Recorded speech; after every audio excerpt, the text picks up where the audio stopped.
Mindfulness is very much in vogue at this moment, as many of you probably know, and it's often taught as though it were a glorified version of an executive stress ball. It's a tool you want in your toolkit, prepares you emotionally to go into a new experience with a positive attitude, and you're not hauling around baggage from the past. And that's true. Having focus and having your mind in the present moment is a little bit of a superpower in situations that we're all in from day to day.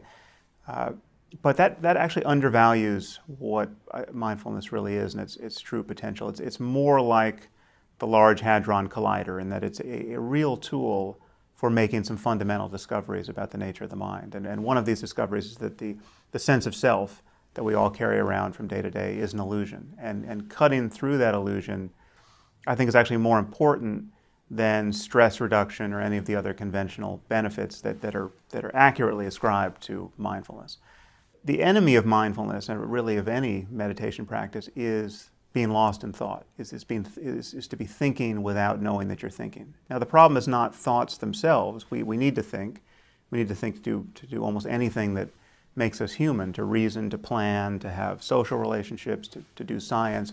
Thinking is indispensable to us, but most of us spend every moment of our waking lives thinking without knowing that we're thinking. And this automaticity is a kind of scrim thrown over the present moment through which we view everything, and it's distorting of our lives. It's distorting of our emotions. It engineers our unhappiness in every moment, because most of what we think is quite unpleasant. We're judging ourselves, we're judging others, we're worrying about the future, we're regretting the past, we're at war with our experience in subtle or coarse ways, and much of this self-talk is unpleasant and diminishing our happiness in every moment. And so meditation is a tool for cutting through that. It's for interrupting this continuous conversation we're having with ourselves. So that in and of itself is beneficial.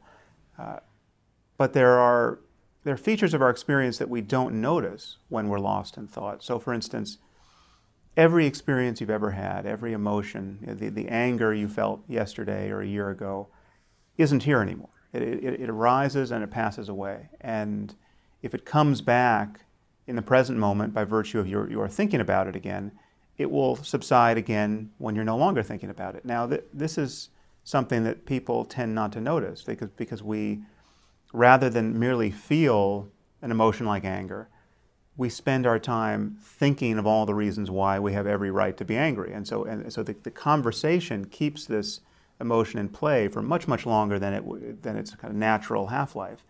And if you're able, through mindfulness, to interrupt this conversation and simply witness the feeling of anger as it arises, you'll find that you can't be angry for more than a few moments at a time. If you think you can be angry for a day or even an hour without continually manufacturing this emotion by thinking without knowing that you're thinking, you're mistaken. And this is something you can just witness for yourself. This is an objective truth claim about the nature of subjective experience, and it's testable. And mindfulness is the tool that you would use to test it. One problem is that most of the people who teach mindfulness, and I know many of the great Vipassana teachers in the West and in the East, and have immense respect for these people. I learned to meditate in a traditionally Buddhist context. But most people who teach mindfulness are still in the religion business. They're propagating Western Buddhism or American Buddhism. The connection to the tradition of Buddhism in particular is explicit, and I think there are problems with that, because if you are declaring yourself a Buddhist, you are part of the problem of religious sectarianism that is kind of needlessly shattered our world. And I think we have to get out of the religion business, that whatever is true about mindfulness and meditation and any introspective methodology that will deliver truths about the nature of consciousness is non-sectarian. It's no more Buddhist than physics is Christian. The Christians invented physics or discovered physics, but anyone talking about Christian physics clearly doesn't understand the significance of what we've understood through that means. It's the same with meditation. There's going to come a time where we no longer are tempted to talk about Buddhist meditation as opposed to any other form. We're just talking about turning consciousness upon itself and what can be discovered by that process.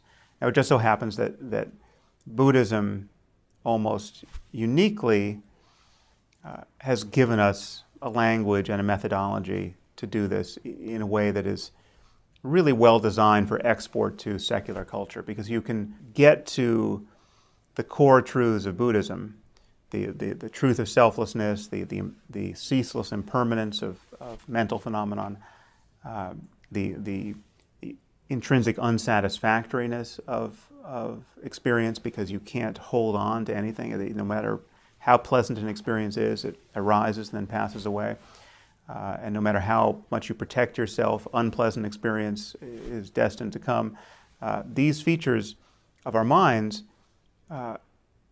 can be fully tested and understood without believing anything on insufficient evidence. So it's true to say that despite all the spooky metaphysics and unjustified claims within Buddhism, you can get to the core of it without any faith claim and without being intellectually dishonest. But it is intellectually dishonest, I think, to keep talking about these truths in an exclusively Buddhist context, because it's misleading. It subtly gives the message that in order to have rich, meaningful, important spiritual lives, we must somehow continue to endorse religious sectarianism. We must still frame this inquiry with an ancient allegiance to one accidental strand of human culture, as opposed to using all of the concepts and tools and conversations that are available to us in the 21st century.